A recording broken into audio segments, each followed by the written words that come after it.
brought to you by Michelin.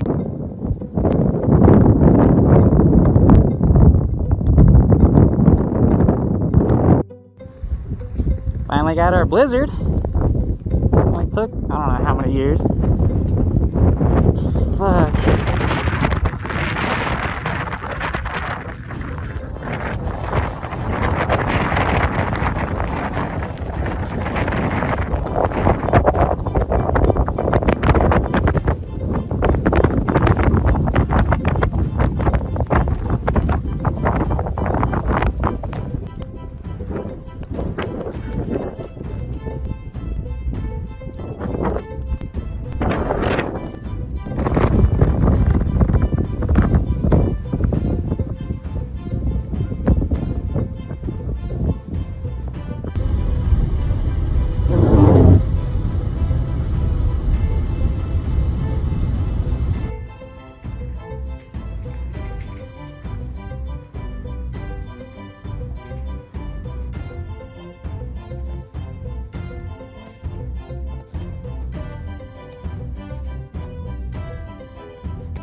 Here's our neighbors stuck in the snow.